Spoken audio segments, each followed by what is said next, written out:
Hello and welcome to Conversations in Close Protection with your hosts Chuck Randolph and Chris Story. Our goal is to engage the greater protection community, inspire innovative thought, and as always, continue the conversation around all things close protection. Let's see what the guys are talking about this time.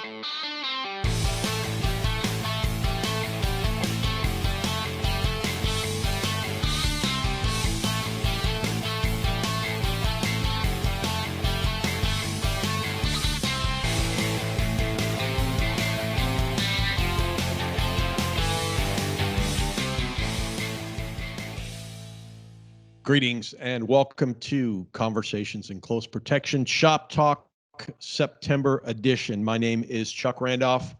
Across the digital divide, the multifarious Mr. Chris Story, sir. Is that like being a nefarious person in like a multitude of ways?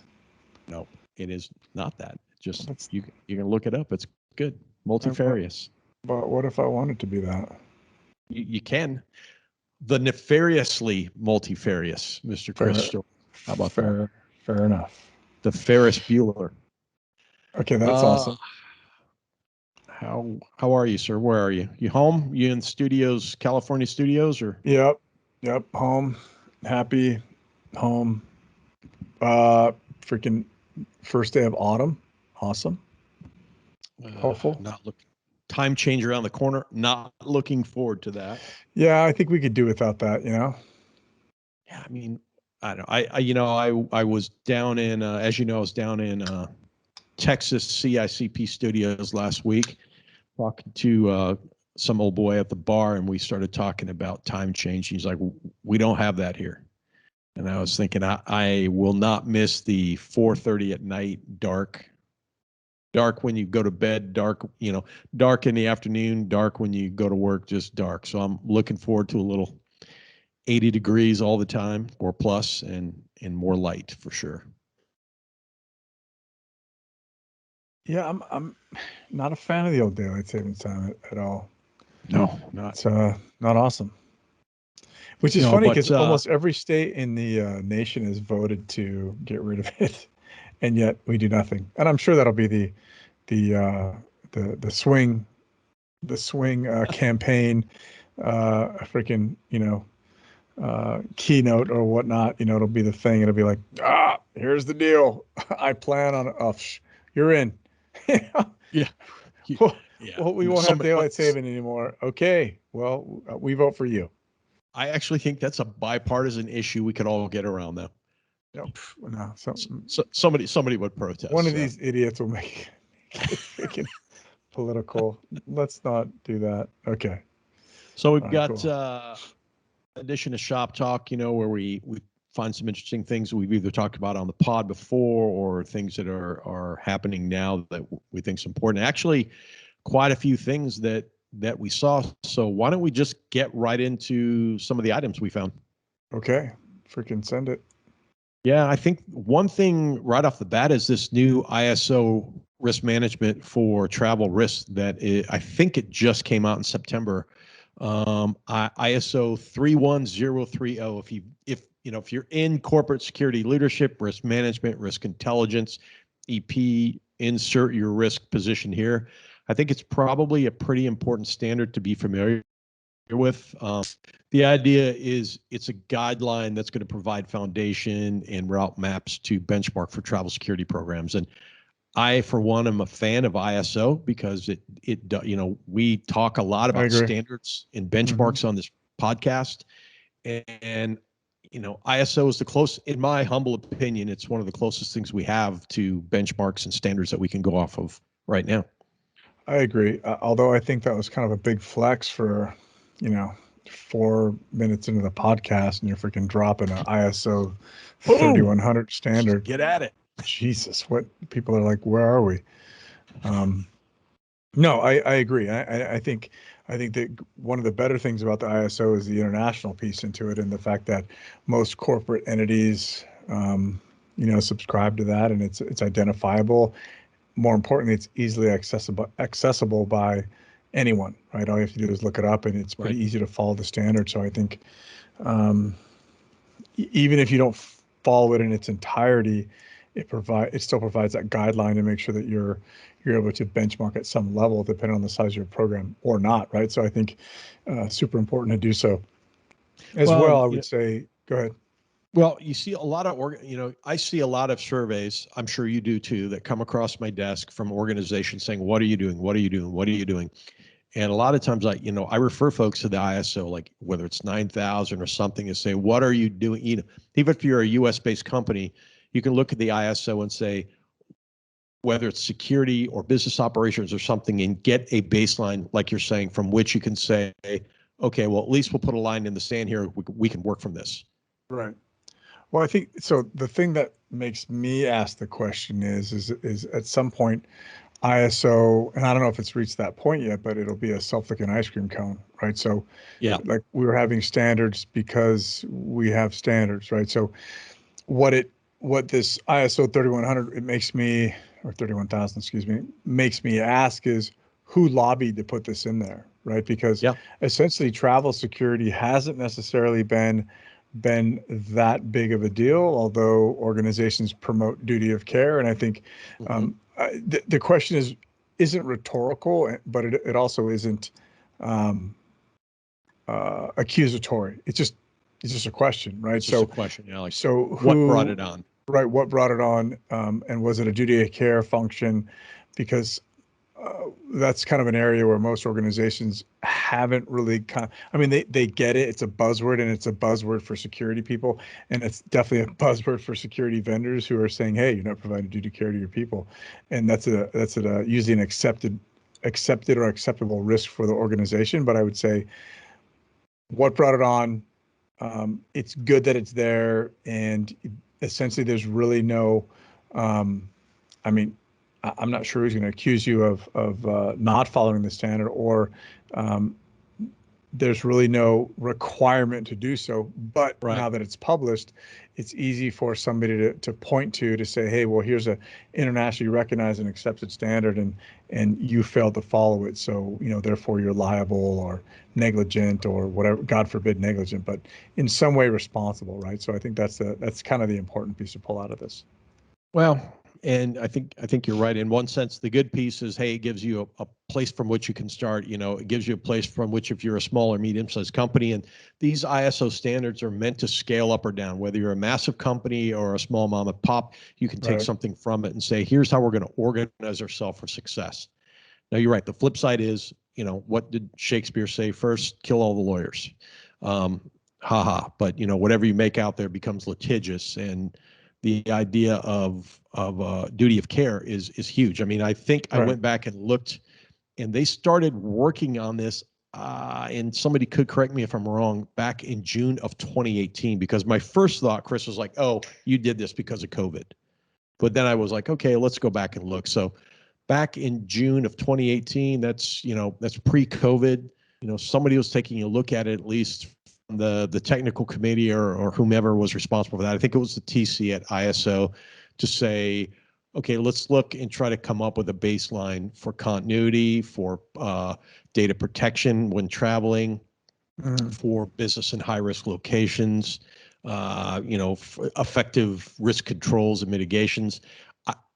I haven't dug into it more than that. I've downloaded it for a weekend read, and I've seen that there's several seminars that are popping up, but I think any organization, especially if you're in the consulting world or if you're in or some type of corporate security function or EP, this is something you're probably at least going to want to read and have some understanding about.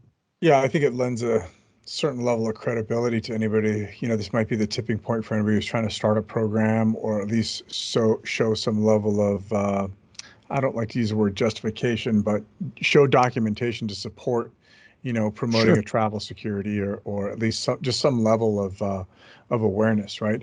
I think that these things become interesting because at times they get anchored to, like if you remember back in the, after the Homeland Security, enactment, there was a requirement, I'm going to use air quotes, a requirement that that all organizations provide a duty of, level of duty of care from a security standpoint for their employees from terrorist acts. and if they Right. didn't, they could be fined, right? Well, name one person that, small business that's been fined for not, putting in Right. Homeland Security, required, security measures for their employees, because it just doesn't affect everybody, right? And that kind of knee-jerk reaction at the time to go, oh my God, that's freaking, we're under attack, which we understood, but again, it's not necessarily enforceable. So I think using this from an informational standpoint to reinforce some things that have already been done was likely going to be helpful as well. It'll be able to establish a framework, and then benchmark that framework against other organizations, depending on where you want to scale yours. So I think that's where there's a lot of value from my Yeah, perspective. absolutely. Well, no, I totally agree. And you have the idea of like, this is more, it's more than just saying, hey, when you travel, it's more than just identifying high risk travel. It's more Right. than just identifying the fourth world or the third world, or the second world or the first world Right. countries and the issues therefore. Now they're talking about things like information security, PII, cyber, digital, political, terrorism, socially motivated, mental health issues. And now on top of that, let's just toss in COVID, pandemic, and disease related issues, because COVID's not the only thing out. Right. Wherever you stand on wherever you stand, pro or con or all that stuff. I mean, COVID's not the only disease out there that you need to be worried about. Right. But oddly enough, weird. Sounds like a protective intelligence, or, at least What? the first portion that the protective team is exposed to protective intelligence, the advance, right? If you're going to a Yeah. country. So um, essentially not igniting the world on fire, how with some of those things. However, putting it in a almost in business terms, right? Because people Sure. do understand ISO, and I think that's where there's a lot of value. So that those are good things. Well, and you know what, Chris, you bring up a good kind of a tangential point, if you will, is that ISO does a good job of taking these risk issues and placing them into common operating information that transcends business and security. Because oftentimes, we in our security tribe get caught up in our security lingo. And as someone once said, we're business folks. Our business just happens to be security. So it's important that we find these common ground areas that we can have these conversations, especially if you look, like you said earlier, like, hey, let's just say it. How do you justify an intelligence program? Whoa, half the people just went, well, I can't believe you said that. But oftentimes, especially in bigger businesses, if you're fighting things like, stock issues or resource management, fiscal controls, why do we have 5 analysts? Why do we have 10? Why do we have 1? And, referring to things like this, that which we can track and help our travelers is important. Right. And I think it almost makes the State Department's, travel risk advisory, it gives a foundation, that as a Right. foundation, but you're almost have to expand that. I mean, I guess you could say Yep. cut and paste and it'll work, but is it enough, right? And I think that we Yeah. can all agree that it isn't enough, and you got to do your homework, and you have to use that information as a foundation to fit your needs, not not understand that it's the highest risk overall for the country, that one city in the country, not just the country. So you've got to Yeah. look a little bit deeper. I get it, right? The State Department and the U.S. government is a great basis and foundation for essentially, stopping conversations when somebody's like questioning you. Well, who uses this framework and why? And why would you do this? Right. Well, the United States government. Nope. Okay, we move on. Yeah. But doesn't mean it's perfect, right? So I think that Well, we reported earlier we reported breaking news. Allow me to introduce myself. We talked earlier this year that now the CIA and other governmental organizations are adding CDC layers to their travel risk. And that was interesting, because I think it was maybe a somewhat of a bellwether to things like this ISO 3000 or 3100 family that now talks about travel risk. Hang on a second. Don't tell me you don't know what a bellwether is, man. I'll choke you out next time I see you. You know. No, I know. I just don't, like, why would you use that? You're look, dude, I know you're in the intelligence field. Stop. All right. So, but all kidding aside, I mean, on. I think what that CI changing the way, because I grew up like many, you had your own business or consulting, and you're like, hey, the CIA fact book says this, but then over time you realize like there's more out there than that, and then to have them kind of change the way they're looking at things, and now you see this ISO 3000 or 3100, come out. I mean, I think the way in which we look at risk to travelers, whether they're VIPs or or just personnel within a company is changing. Right. This is a good way to stay on top of it. Well, so you mentioned COVID previously, right? I think the next piece likely, I imagine, would be, if it's not there already, and I don't believe it is, but would be the standard for securing remote workers, right? Because that is a question that, hey, what's the organizational responsibility? What does that look like? And I think it's going to come down to whether it's voluntary or whether it's required, right? So if there's required, then there's a duty of care that the organization is responsible for. What does that look like, at your home? And then if it's optional, excuse me, if it's optional, then I think that duty of care is going to go away. No, I agree. I mean, you look at places like ATAP that are talking about this now, and what are we seeing internationally? What are you seeing in terms of mental health and issues for people that are work from home? Those, just because you say I'm working from home doesn't mean that the problem sets goes away. It just makes it more complex, right, in the ways that we deal with them. So I agree. That's likely another standard or ISO type of standard that we could see coming down the pipeline. Yeah. Interesting. Yeah. Speaking of protective intelligence, a very good friend of the podcast, Mr. Fred Burton, most influential people in security 2021. Congratulations, Fred. Well, hang on a second. I got to call bullshit on that. Well, I mean, seriously, why now, right? Like, why not sooner? Well, that's true. I mean, that's true. Like, I mean, he has a storied career, no pun intended, Chris. Yeah. No, I'm with you. No, he does have a storied career, right? I mean, the guy's been, he's a multi-book published author. He's been in, he's been influential in, not only the government, but many commercial organizations. And I just think it's interesting. Fred, are you dying? Well, what's happening? Like, what is this? Yeah. Are you going out? No, don't say what's that. happening, Fred? Yeah. No, I think it's about time that Fred got recognized for a lot of the stuff he does in the background for the industry, and now that he's doing over at ONTIC's protective intelligence program. So, kudos to Fred. And you got yours. We're on video, so I can freaking show this thing. Yeah. So, you got your coin? Yeah, man. ONTIC Center for Protective Intelligence. Look at that. Little cards from Fred himself. So yeah, mine is packed. Yeah. But we are both part of the protective intelligence honors. Obviously, we get nothing from saying this. So I know. I was thinking I got this mug. So this is an old school. I don't know if you can see. Yeah, I've got a coffee mug, and kudos to Katie over there at ONTIC for getting those out. But well, I'm just saying I have this old school one, which is the old logo, all the things, and I was thinking like, man, I'm drinking. I was drinking earlier with the freaking logo showing. I don't get anything for that. We're gonna go and black that out, Fred. That thing. Fred, you're influential, but we're not sponsored, so we're gonna block that out.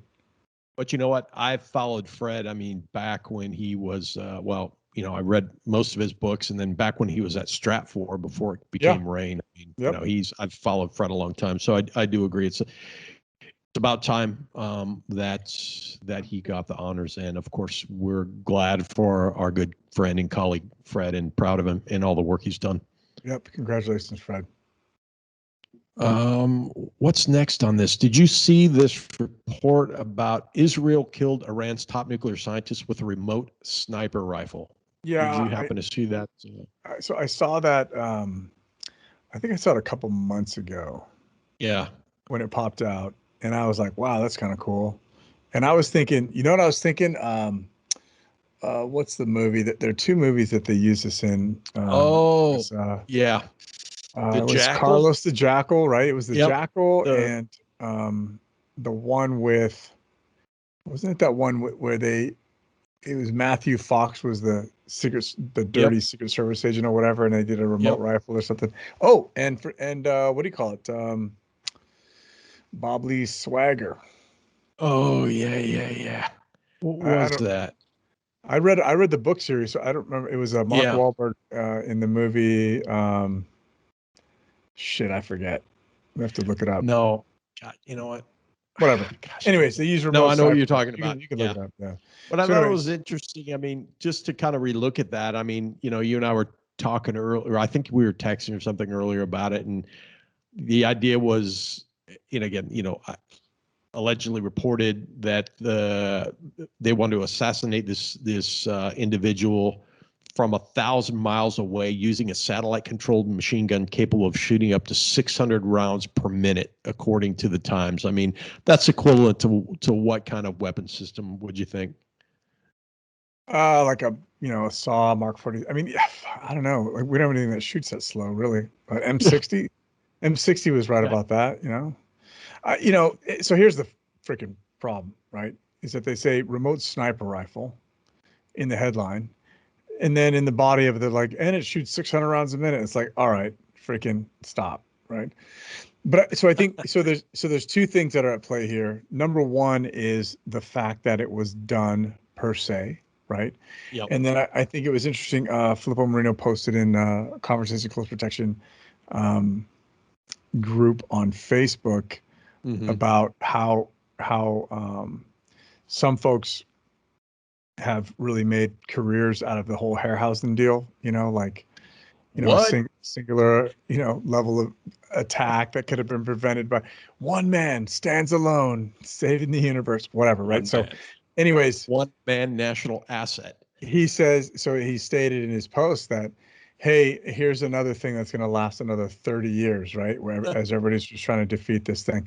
So I think the point and the context is, understand technology around you, but Right. don't shift all of your TTPs to focus on this one problem. In other words, Right. don't create a problem for your solution, right? Right. And then the next, I mean, I think you're right. Like, look, the important thing is like, look, technology changes, threat vectors change with the technology. right, But, if you're constantly shifting to the threat vector, you're always going to be behind it. So think about your defense in depth. Think about your right, rings of protection, but be aware that technology changes with it, the right. risk, the vectors, all that stuff. And as a state actor, right? I Yeah. mean, like if Well, that's if that's the field you're playing in, then maybe think about this. But other than that, this is like a lesson, probably 0.001% chance, right? So, but like you said, be aware of technology in your space. Understand the technology's use as it matches up or bumps up against your principles, threats, right? And then go from there. You know, yeah. if you have if you have state actors that are against you, you probably need to up your game a little bit. If you've got Yeah. non-state actors, like terrorists, maybe you need to up your game a little bit. But if it's like some, crackhead swatter, then you probably don't have to worry about it so much. Well, you bring up an interesting point is, if you're, what are you protecting? Who are you protecting? What, if you're in a company, you understand their 10K and what they've identified as a risk, but also have you done your work? We talked a little earlier about the intelligence. I, for one, and I think you are as well, are a fan of intelligence driven, operations led, threat informed organizations. So thinking about it like, hey, I work in the oil and gas, or I work in an industry that's maybe emerging. Who would be interested in that? Who wouldn't like it? And then Right, thinking about those. Is it a nation state? Well, how might they come at me? What should we be worried about? Is it a right, digital EP thing? Is it a 600 round a minute sniper rifle on the side of a road? right. But yeah, Well, that's a good point. I think the point that you really bring is the piece about, look, the organization has its risks, which are defined in the 10K, right? And that's what's important. The Mm-hmm. organization how do we match that with the Right. the threat assessment on the principal, right? How vulnerable are they? How they, what are their risks? What are the risks they Chris, I don't face? And read then what are the 10Ks. Those are immediate financial threats? reports. Yeah, I don't read a 10K. That's a financial report, bro. just a body guy, Chuck. Freaking Yeah, back just off is what I say, do. get your coffee, get a legal pad for you old school folks, or an iPad or whatever you're going to use. Have it. What's the 10K risk? And then to your point, Chris, what is it? How do I define that in my space? Well, And then from there, you could add that like mitigating, all those things. yeah, and I think what we talked about before, you're a business person and your business happens to be security, or you specialize in security. Part of that is understanding the risks, well, first off, you have to understand your business. Yep. The assumption is you understand your business. The right? assumption. That's already assumed, right? Dude, that you already know I'm what a you're body supposed guy. to be doing. But then you have to know the business of your protectee. What is their business, right? Right. So that way you understand what's going on in the news and how that can affect the individual that is the face of the organization, not just the organization at large. Well, I think it's interesting, you do those, whether you do it on a computer and a spreadsheet or an Excel sheet or a spreadsheet or, on a legal pad or whatever, and you make those like, say, take a 10K or the equivalent and you list those out. And then the next, you list them out and then you define them from your viewpoint. And then you list all the mitigating issues and you list all the factors. Then you start circling the ones that like, hey, where are we willing to accept more risk and where are we not? Because we as protective agents, like Chris, I don't take any risk. We're going to lock all this down. We're going to do that. But to your point, if your principal is out there for some reason, their leader or their entertainer or, whatever industry there might be places where, hey, look, we're going to have to push more covert protection. We're going to have to do more on these outer rings, these outer defensive rings, because we need to be perceived as being forward in the inner ring. So what do we do? Maybe the principal doesn't want 15 folks in earpieces and buzz cuts. So, okay, what do? We're going to put 2 people in and we're going to put 15 people in surveillance on the outside and all. So I just thinking about what you said, I think that's a good thing to underscore. Yeah. By the way, Conversation Close Protection Facebook, 8.8 thousand members. Nice. And we appreciate everybody that's over there. We don't we don't talk about Facebook that much on the show, but that it's like Fight was Club, right? Yeah, it was one of the very first things we came up with. So I think we started that group with 50 people. Nice. And over the 4 years ish that we've been doing this show, we've grown to over almost 9,000 members. So, thank you for everyone on that forum, by the way, that continues to keep it alive. Nice. I'm looking at an interesting post. If you go on there, did you see this post that from Charles Patterson back in '88? He's got a picture of the command box. Post. Holy crap, man! Yeah, folks, if you're on the Facebook page and you go in there and you go look at Charles's post from yesterday, that is crazy. Look at that dot matrix printer, man. The only thing that could be better than that is like if you had like an Atari. Oh, yeah. For the team to play while pretty certain that's a floppy disk. That's an old school floppy disk, but wow, awesome. Dude, remember that when you'd buy those little small discs and they'd have like 1 gigabyte, or no, I'm sorry, 1 megabyte on them, and it was like freaking massive. You could put so much stuff on there. So funny. Or you get a program that have like 12 discs if you needed to load it in. So you pretty much knew that was your entire afternoon. Pretty much. There it is. And now we have smartphones. Freaking crazy, dude.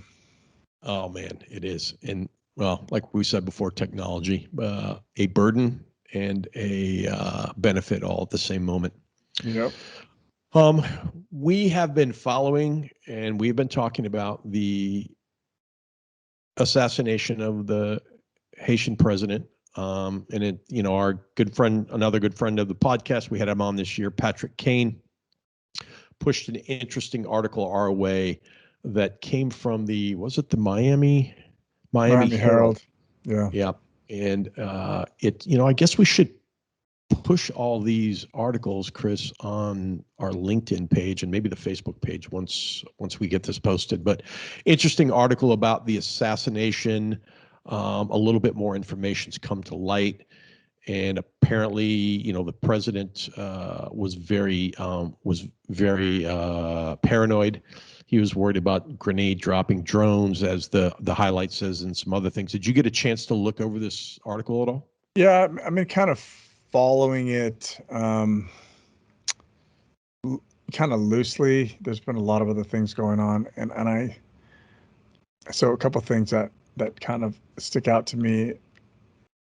In the fog of not knowing what's happening up front, we've seen some of these immediate declarations and judgments being passed. This actually seems like it's a pretty decent investigation per se. I mean, Yeah. So I'll just leave it at that. So it is interesting. It's very thorough, again, as it would be expected for a what do you call it, head of state. It is interesting how how dynamic it was, how much it was, how involved it was, and how much the what the investigation is laying out. I think it's pretty impressive. Well, as well, I think some indictments have come out as well. Mm-hmm.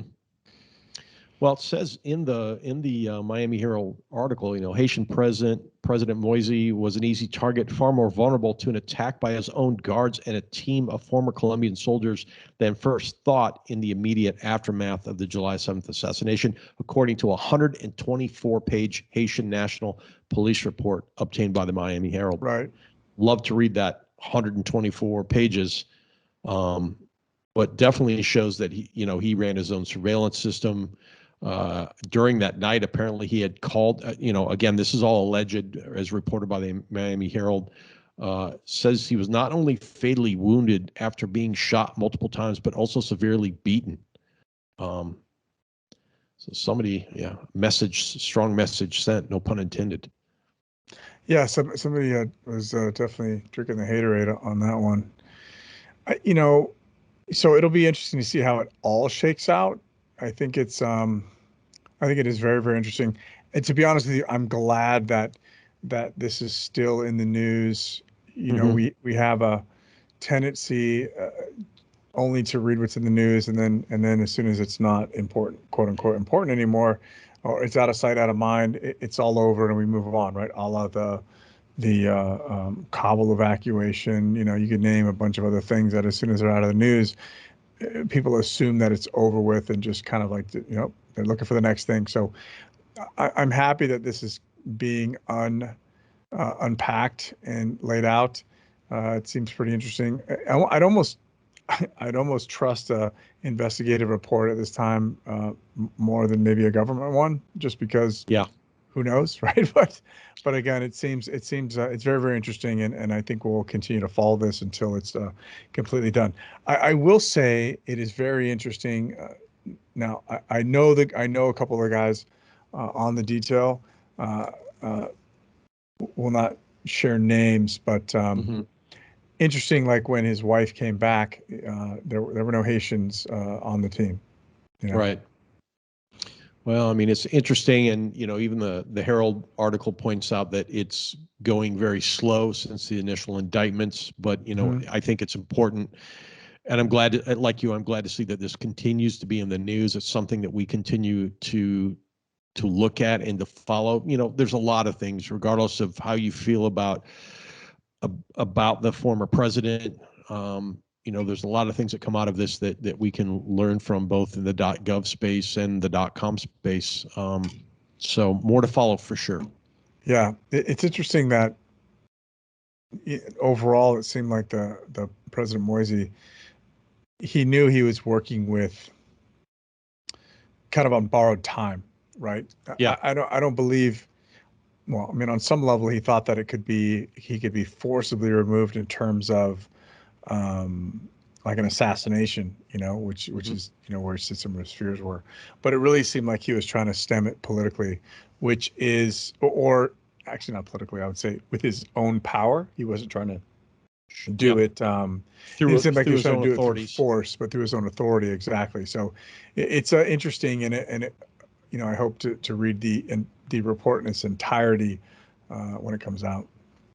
Well, and they said as many as 44 individuals have been brought into custody, including the 18 former members of the Colombian military. I mean, clearly, very, I don't know, very interesting. And as things slowly, I almost said leaked out, but I think it's incorrect. As things slowly come to light, I think it may paint an entirely different picture than maybe we first even thought. Where, of course, was he being removed, or was it a planned hit, if you will? So right, I or both. Don't think we don't know yet, right. But I think we're going to find out.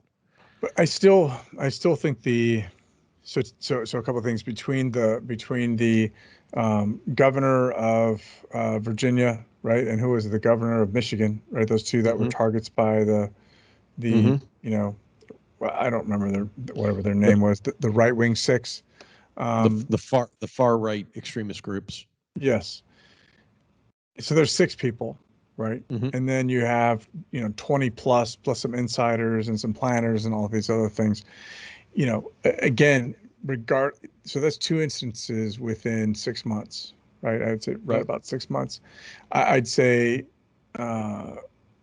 any security person, any RST person worth their salt has to look at their program and look at the threats and risks that face their principals and, ask that question. Not even a security person. I think the estate manager, the corporate security team, anybody who's going to have the discussion about, hey, where are we with our RST and what can we repel in terms of our risks? We've got to be able to look at that.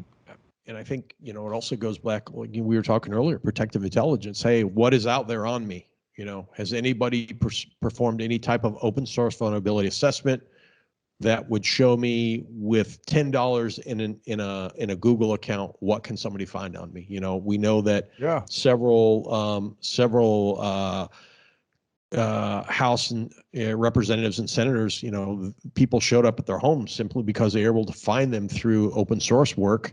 Right. And, OSINT and all that is not just something that's remanded to the intelligence or the private investigators anymore. I mean, it's out there. Most people have, I think in my mind, most people have a very cursory understanding of it. Yeah. I mean, I think even my own kids kind of understand, like, hey, how do you do a Google search, or what can I do to find somebody on LinkedIn or somewhere else? So, these are all, we go back to, like you said before, hey, technology changes. Let's not worry about the 600 round, gun. Let's think about how intelligence is affecting the vectors into our protectee, and then how it affects our approach vectors to places. Right. Whether that's digital or physical. No, I agree. I think that you can't just go, okay, it's just going to be this. They're going to come through the front door, everybody. Like you have to look at all the approaches and then look at your individual risk. And I one of the things that you'd said was I like to understand when I'm looking at is what can be found on me within 20 minutes, or the principal. It's a 20-minute time frame. Go, right? Because that's enough for casual interest, right? Then 2 hours is another gate. Here's what I could find within 2 hours, and you add that piece, and then okay, here's what I could find with an obsessive, exhaustive search, right? A good, essentially a good 8 hours, right? Because that's somebody that's like super committed, and they're going to start pulling the strings. And what do those things look like? And I think those are important thresholds. You don't have to go to 8. You can go to 4. You can still find a significant amount of information on somebody, right? And then you go back to once your search is done, then you can verify what that is. I think it's important to start and say, hey, I like the way you put that. Like, hey, here's the 2-hour search, here's the 4-hour search, here's the 8-hour search, here's the multi-week search, and on top of that, here's the 2-hour and $10 search. Because you can go online, you search something up. I want Chris, and then hey, for $5, I can give you phone records. All this stuff. Now, we're not saying those are accurate. But it gives you they're a start point. right? And the more data points you find that are along those lines, the more assured you're at least of you are, the more assured you are of that's where your target was or where they Yep. are. But I would say, One, had a conversation in OSINT Clubhouse the other day, and it was almost 95% open source investigation. mhm. I think is different than open source intelligence. I think the investigation is on an individual, Agree. where intelligence is on people, places, things. Agree. And I think it's important to ensure that those are not the same, and ensure that we understand that those are very, very different, and they can't get conflated. No, and I do think that's a good nuanced approach because intelligence investigations are, while they might all be at the same coffee house, they are different disciplines. Yes, Um, 100%. Something we talked about, I think it was last week. We were talking about the man that was arrested. Speaking of RSTs and residential security teams, the gentleman that was arrested outside of Ariana Grande's Hollywood Hills home after he brandished Yeah, the knife to the RST. yeah. We wanted to make sure that we brought that up. What's interesting about that since the last time we talked about that, Chris? Well, so did we know it was an RST, or is this like the neighborhood security, like the Bel Air Security Patrol? We don't know for sure, but the original report I read was that guards sought to remove him from the property. So Right. that could be me making an assumption that is an RST, and I realize what that means. Well, right. So I was just asking the question because I kind of didn't know. Um, I my assumption almost is that she likely maybe had an RST. I would imagine, or at Well, least some level. it's not her first brush with issues, so I Yes. can only imagine Yes. that she is Well, somebody that says, you know what, I overtly, gotta, yeah, right? Overtly. I mean, first the bombing, and then this, and then I think there have been some other incidents that have been reported. So, back in um, March, she had to, what did she get, like a 5-year restraining order on an right. individual that Yeah. bypassed security. So Yeah.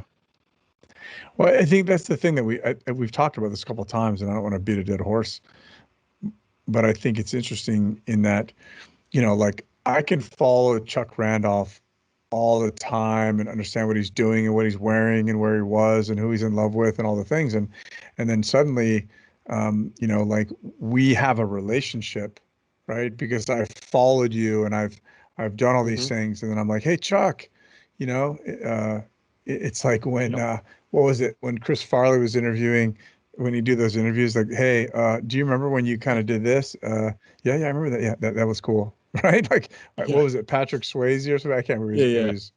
Anyways, so it's like that, right? So it's interesting because the relationship is one way, right?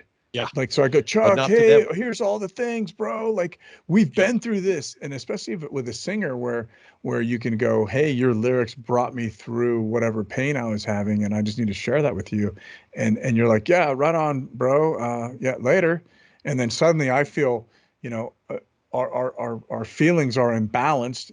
You're indifferent, and I'm like pouring my heart out to you, and then suddenly, it's like, well, fuck you, bitch. yeah. Now I'm Now I'm going offended to take because it up. right, exactly. So, I'm so going to that's, take it up. Yeah, I think that's one thing that, the relationship base, that sometimes we don't understand as a trigger for some of these, folks who are, uh, I think isn't there a term for them, like the overly enamored fan or something like that? I or think it's the overly yes, attached fan, or something what like was that. the Yeah. meme, that girl that did the Justin Bieber overly attached? I can't remember, but she had the Yeah. crazy face. But I mean, I think it's worth understanding. I mean, if you're in the protective business, you really need to spend some time understanding threat assessment, threat Hmm. management, and the why. You could turn around and say, "I don't care, doesn't matter to me." Well, Right. it should, because it can help you make some assumptions. Well, not assumptions. It can help you make some predictions and help you forecast some activities. If you develop a list of folks that are maybe persons of interest, POIs, and how are we managing them? What does that mean? What's the likelihood? Is this a hunter? Is this a howler? We've had plenty of folks on the pod that have talked about that. And, I think probably in a pandemic situation, in a COVID situation, going back to the people working from home and being locked up, and they've just sat and maybe listened to Ariana Grande music 24/7 for 18 months. Right. And, I just need to go talk to her. That's all. I mean, and I'm feeling all flustered, so I'm going to pull my knife. Right. Well, you don't understand. Like, we're going to be together, or she speaks to me, or whatever the deal is, Well, and I think that young man, Aaron Brown, was, he was taken into custody, and I think he's in jail in lieu of bail, according to what the LA Times reported in records. But definitely something. I mean, these sadly, Chris, we're seeing, this is something that's happening to a luminary, if you will, but these things happen, unfortunately, all the time, and to many people who aren't luminaries and don't have RSTs and don't have security teams. So it's definitely an issue, and a prevalent one. Yeah. Well, that's the big thing. I think we've talked about it before, is that you remember the threshold for security. I mean, back when we started, was you were a millionaire, right? Well, if you're a millionaire, yeah, people know you're a millionaire, then you should have security, right? If you're famous, you should have security. And I think that was started through, I don't remember the girl's name. I could see her face. It's escaping me. But the young actress who'd been, followed by a stalker over and over and over again. And the assailant had Rebecca this, Schaefer. Yes. Stabbed with a attachment steak knife. to her. Yeah, this attachment to her. And that was that. And she couldn't afford it, or not. I mean, she couldn't afford, like, nobody took her seriously. She couldn't afford, to have it costs a lot of money if you're gonna have a full-time person, 24/7. That's a lot of freaking grip. Yeah, and there's a lot of assumptions that, oh, hey, Chris is an actor, or Chris is an NFL star, or Chris is an MMA fighter, and maybe you're in your first year or second year. Yeah, you might be making a lot of money, but you're paying all these folks. You're right. I mean, 24/7 security is expensive. So, I mean, also if you're in a consulting role, or you're somebody that's come to you and said, hey, Chris, I'm a little famous. I've been in a couple B movies. I'm starting to get some, instead of going right off the bat and saying, hey, I'm going to scare you away with all this stuff, try to figure out maybe how to work within the parameters too. But think about what the bill rate is, right? So most people bill out. Let's call it $12.50 a day, right? Yep. For a 12-hour day, right? So you're looking at $2,500 a day for 24-hour protection for, guess what? One person. Yeah. That's not a driver. It's not cars. That's nothing. That's one person. And one person really means three if you're going to have an RST, because somebody's going to be on vacation, somebody's going to be sick, somebody's going to need to be recovered. So you're doing that 24/7, 365. It's a freaking. Let me see. Never do math in public. Let me just do it here. Hang on. Well, and what did I say? So 25 times 365. Math people and CICP. 912,000. That doesn't include vacations, man. Like, you paying people while they're on vacation, paying other people while they're filling in. Overtime. So yeah, $1 million State says a year. I need overtime. Yeah. Well, luckily that's your bill rate. So, unless it's a pass through or whatever you're doing, but it's a lot of money, right? Which is what makes people go, yeah, I'm good. Well, all right, cool. And again, I mean, it's not difficult, but I mean, sometimes you have to walk people in. I mean, I've been on calls with folks, and you're right. They hear the price tag just to do an assessment or something, and they're like, oh, I'm good. And then you kind of shake your head, because, like, you're not good, man. I read the emails. I read the statements that were given. This is not a howler. This is a hunter. And, so I would say, for those involved in, helping people set up protective efforts and all that, understand that, hey, if they walk away and they don't want to use you or they're not willing to do it, I mean, maybe send them to the police or send them somewhere, but, don't send them away empty-handed. Right. Yep. Fair enough. So your great state of California, what happened to Larry Elder? And for those that don't know Larry Elder, lost the election. You want to, do you want to explain who he is, and then why are we talking about him on Shop Talk? So Larry Ellison, we know who Larry Ellison is. Larry Elder was essentially the Republican contender for the recall, or the Gavin Newsom recall, for the governor of California. So interestingly, and this is kind of where it seems a little bit, maybe don't do stupid shit, is and the next couple of stories are based in the next two stories will be based in California. The Larry Elder piece, he's walking with some crackheads, right? And they decided, or in a homeless camp area, to be a man of the people, I guess. And he walks through there, and he gets some people are throwing eggs or whatnot, and it kind of escalates into a physical altercation between Larry's team and this woman that's in this mask, who is in this gorilla mask, who ends up assaulting or battering the person on the team. Now, looks to me like the guy's a freaking security guy, right? They say member of Larry's staff. So there's two things that come into play here. Number one is the fact that 3 months prior, the same exact thing happened to Governor Newsom when he walked down the street into a homeless area, right? You Californians hate everyone. Well, there's also a lot of homeless people around too. So anyways,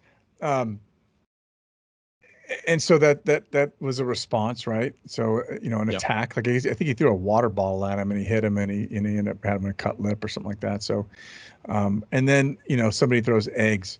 So that's also shot with a pellet gun, weren't they? Which Newsom?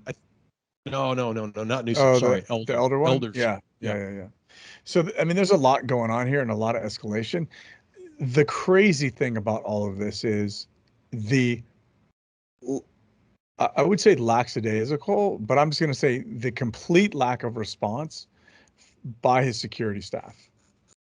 Shocking, right? So as you watch the video, the guy who's on the body guy, the protective security agent, just kind of like, hey, eggs are being tossed in their, not in their general direction, but like specifically at the principal, and the protective security agent, who's over his right shoulder, is like, hey, into his radio, people are throwing stuff at us. Like, hey, dude, like no shift in body position, no move over here, sir, no collapse, no nothing, just a radio call, right? That's number one. And then number two, I guess a guy goes to address this chick in this gorilla mask, and it is California, so everything goes, and it was he gets pink. Confronted by, as I recall, he gets confronted by a bunch of people, and then kind of gets manhandled a little bit. Yeah, a couple, and then the girl freaking smacks him, right? I mean, and it's so crazy because, well, I don't want to get into the too crazy piece, where you're the one who's causing all the problems, and then somebody goes to shut you down, and suddenly you're a victim. But the fact that yet again, security guy did zero.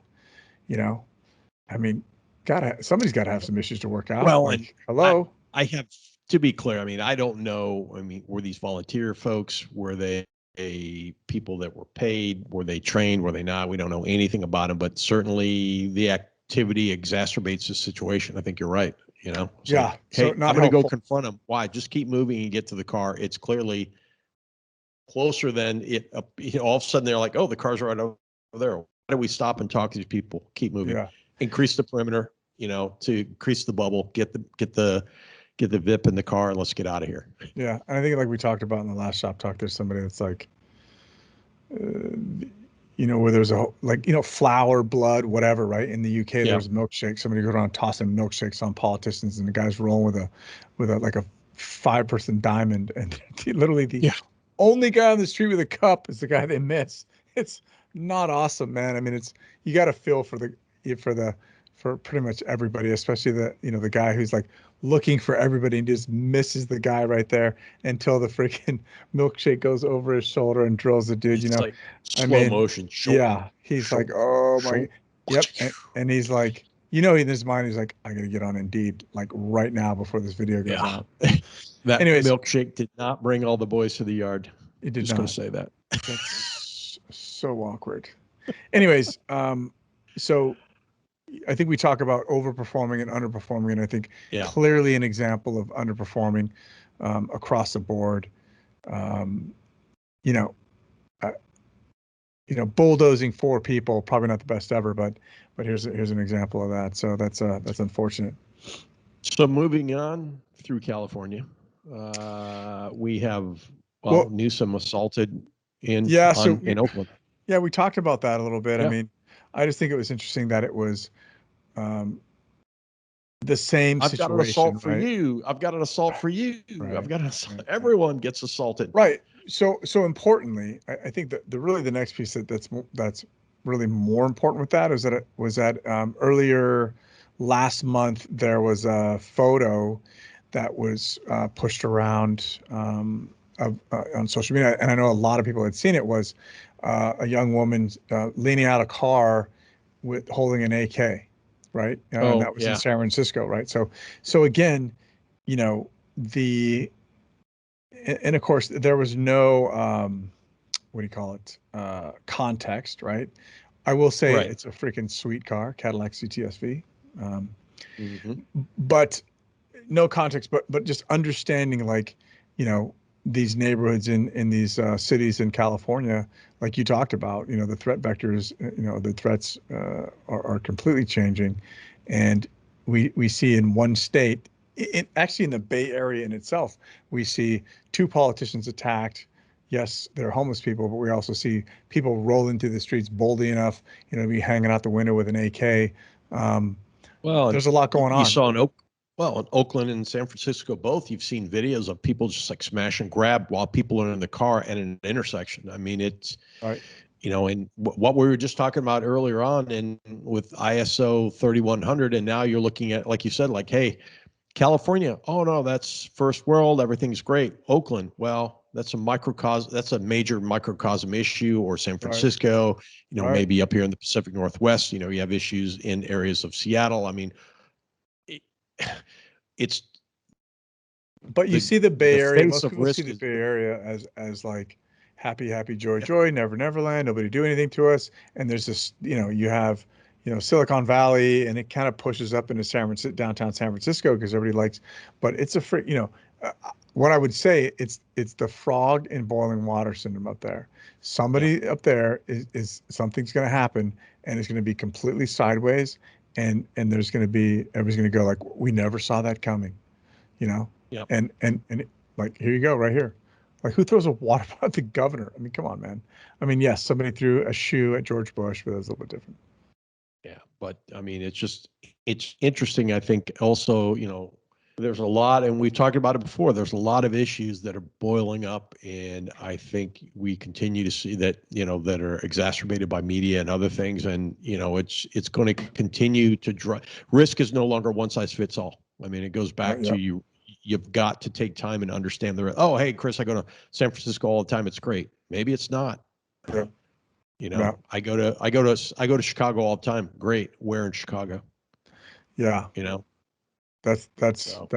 yep. No, it's not. That's important, right? And here's why. So lastly, just kind of revisiting the whole Ben Affleck thing. I think so. The media made a big deal about, hey, I got you, J-Lo, and Ben's doing his thing, right?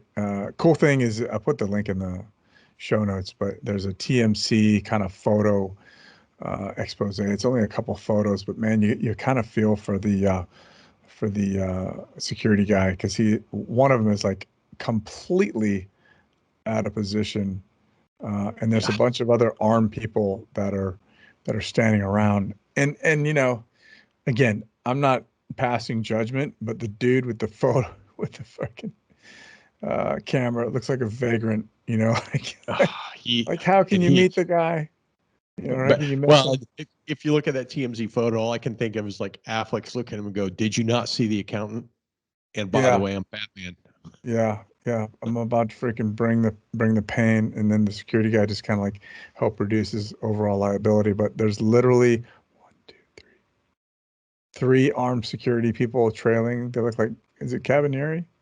And then there's the other security guy who I feel Yeah. like really bad for because Oh, they I got him. mean, and those are some situations from a security point of view where you're damned if you do and damned if you don't. Like, and we're not saying you shouldn't do anything, but just realize like, hey, sometimes it's a no-win situation. So when you step in to do something, you're probably going to get yelled at. It's fine. I mean, hey, it was that, or you could get attacked by the vagrant with the camera. But I think in this case, we should send Ben Affleck a CICP T-shirt and and Yeah, ask him if he did his advanced work.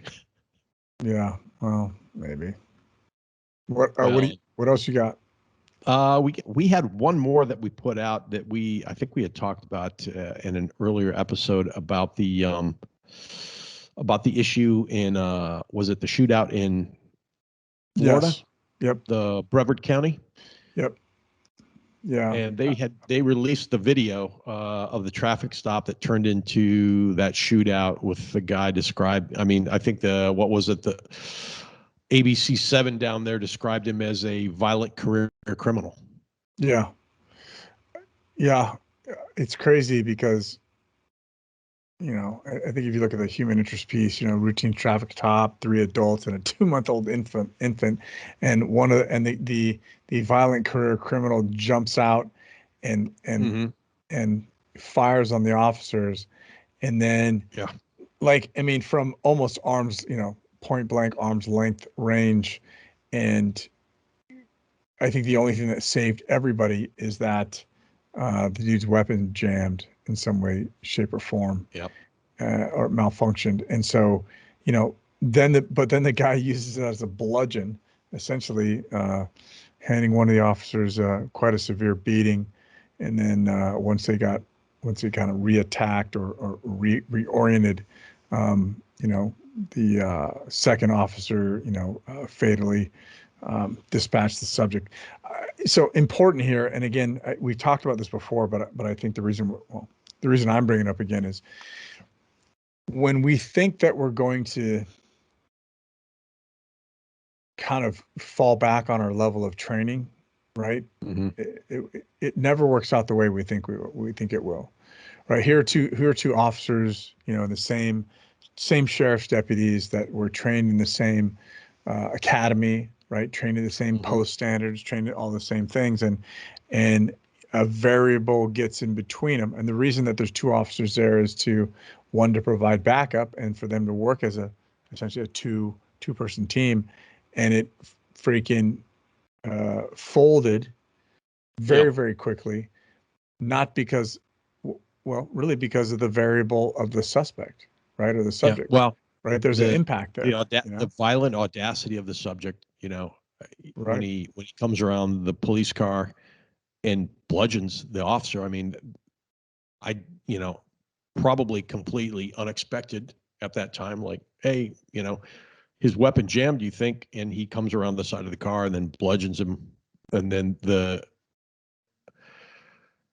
issues that ensue after that. I mean, if you haven't seen the video, it's worth going out, and we're being critical, but just in terms of like understanding if you're working in, with three or with two or with four or whatever. I mean, team tactics and dynamics are important. Just because we Yeah, all went to school and because we all went to the same school, bro, we're good. We're not good. yeah, I was SEAL. So we have to train together. yeah, We have to understand, and we have to, as you say, we're cool. How do we know? Have we stressed it? right. Well, I mean, I think that's the important piece here is that, first off, we know that most attacks happen in around vehicles, right?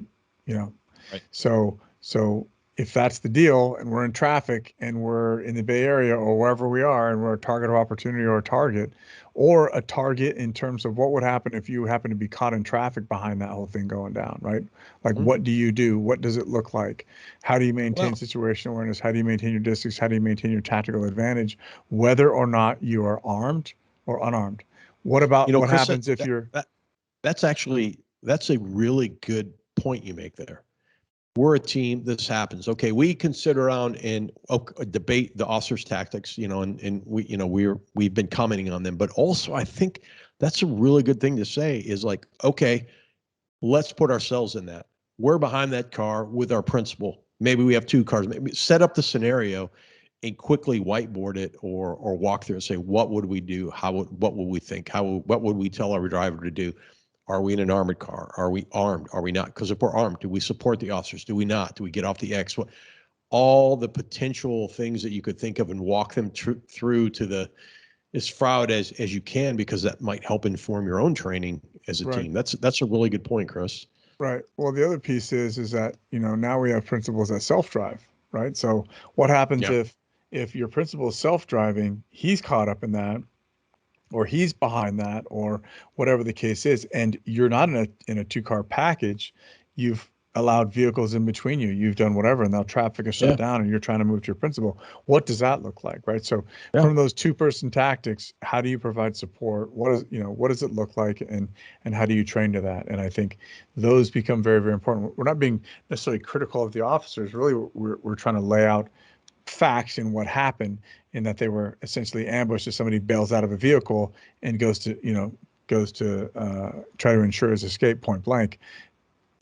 Well, How do you and respond in that situation if you're the vehicle right behind them or whatever the case is? and something else to think about too, because we've talked about protective intelligence. We've kind of talked a little bit about threat management today and, threat assessment and all that. I mean, this gentleman Wilder was described as a career offender. Mm-hmm. I don't know him. I don't know his record. I haven't done any more research on this individual, Paris Wilder, other than reading a couple articles. But this is, you look at individuals that are willing to come out with a rifle or with a weapon and go at police because the alternative is going to jail or something else that's in the background. So these people are motivated to get out. They might be motivated to go kill these police officers, but they're motivated to get away, and they're motivated to do whatever it takes to get away. Right. I mean, think Well, about that for a minute. right. Well, and in your assessment of your surroundings, this dude had a kid next to him. So a lot of people say, well, like we talk about with covert or whatever, it offsets the threat a little bit. Oh, that guy looks kind of Mm-hmm. shady. He's acting shady. Oh, his girlfriend or wife is there, right? So again, I don't mean to say, hey, this is one instance that you should change all of your TTPs to, but I am saying that at least you have to give it a little bit of respect, depending on where you are with your environment. Well, and you're right. Some people could. I mean, hey, it's cool to have a family, but at the end of the day, if it's me or the family, I'm going to walk away. I know that's shocking for some to think about, but you and I have both been in environments where Why are you you've like that, seen. Chuck? Yeah, Is that you? yeah. Oh, We've both been in environments where human life is not valued in the same way maybe that others do. So just right. uh, yeah, we recommend that if you don't, and again, I think this time we'll post all these articles in LinkedIn and maybe Facebook, and people can go see them and comment to them. But Yeah. I think that's all we have for this month's Shop Talk. Chris, anything else that maybe we missed or we didn't get on the one note that we wanted to talk about? No, I think that covers it. It does seem very tactical or performance oriented, but I think it is. I think the overall theme today is that ISO travel piece, right? So get Mm-hmm. ready to get back at it if that's the case, and then of course the essentially tactical proficiency. What does that look like, and Mm-hmm. to make sure that you don't underperform or overperform. And I think And to the consider the threat when you do all that threat right, informed piece. Why right, are we doing this? What is it informing? What do we have that we can look back on that will help us craft our tactics, whether they're research and intelligence driven or whether it's something more operational. yeah. So I think the since we talked about all these underperformers, we're going to talk about one overperformer. I don't recall the concert, but again, I think we talked about this briefly, and I know we talked about it in a clubhouse, but it's a rap concert, some guys on stage and the rappers on stage, and this kid jumps up, well, kid, midget, small adult, whatever, jumps on stage, and he's just standing there kind of dancing with it, with not really with the singer. You know, he's definitely he's giving him his space. He's just kind of happy to be on stage, and it seems like everybody's kind of waiting for him to get escorted off, and even the singer's kind of like, hey, you know, looking What are we like, doing? what's up? What are we doing? You know, and then this dude comes across like he's a freaking middle linebacker from, you know, the freaking Giants, and just stacks this kid, right? And overperformance, right? Like you messed up, number one, right? Somebody's on stage, or security. There was a breach in security. I won't blame the person.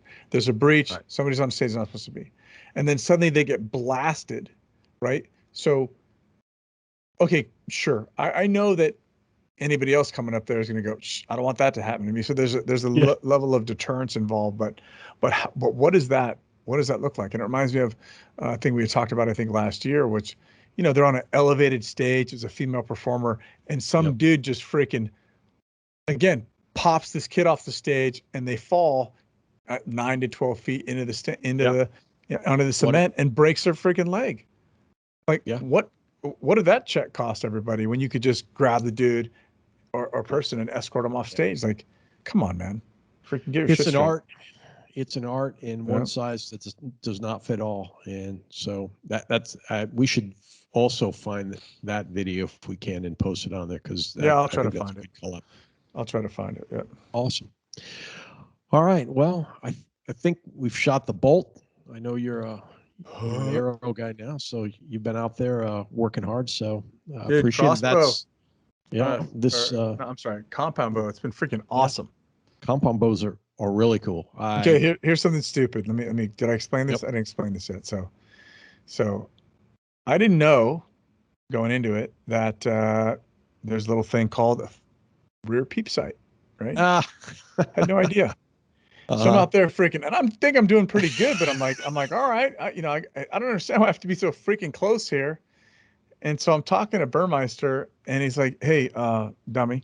I'm like, yeah. He's like, you're supposed to have a peep sight on the back. Yeah, you're like, oh, that's what that is. So then after that, I'm like, oh, this is awesome. Yeah, it's really, really fun. It's fun. Yeah, it is. Have you ever used a longbow as well? No. If you get a chance, or you go when you go, if somebody has one, I mean, really interesting, especially with the pole and everything, because that doesn't have a peep sight. So yeah, you gotta. It's pretty crazy. But that's pretty cool. Yeah, it's very fun. It's full on. I won't say nerd level, but it might be getting a little bit close, because I've got a range right down the street, and it's outdoor, but I can walk to it if I want to. I don't want to, but I can walk to it, and it's got, I think around 25, 30 stations, and you can do whatever you want to. Really freaking, I think you shoot out to 80 yards. Well, and there's something about it that is, I don't know, I think it's kind of meditating. Just, there's no there's no loud noises, but just to get out there and just, pull back and release, and, it's cool. It's good. I'm glad you're enjoying it. It's like golf, but for men. Yeah. I mean, every good golf course is a range that is waiting to happen. And we just lost 80% of people. Yeah, like, what are you talking come about? on. I go to the driving range too. I like golf also. I've been trying to get back into it. But top golf guy. Yeah. All right. Not top golf, weirdo. I think that concludes. Hey, by the way, one last quick one. Like, we look forward to seeing you at GSX. Oh, that's right. Yeah. Chris and I will be there. We'll be in attendance on a couple of things CICP related.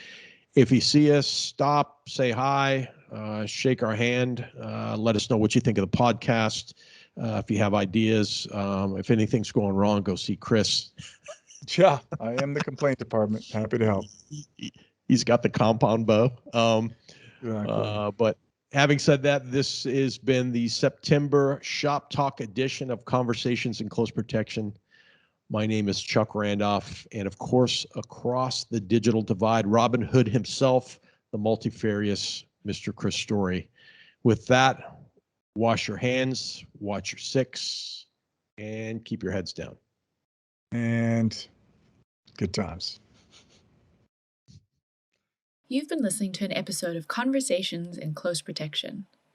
Email us at protectiontalk@outlook.com and find us on your preferred podcast platform. Please take a moment and consider rating us to help others find Conversations in Close Protection too. Look for us on LinkedIn, Instagram, Twitter, Facebook, and other social media spots. Conversations in Close Protection is brought to you by your hosts Chuck Randolph and Chris Story. Our engineering editor is the mighty Aaron Peck. Please remember that all opinions expressed do not represent those of any organizations or companies the hosts are affiliated with. This is Rachel saying watch your six and keep your heads down.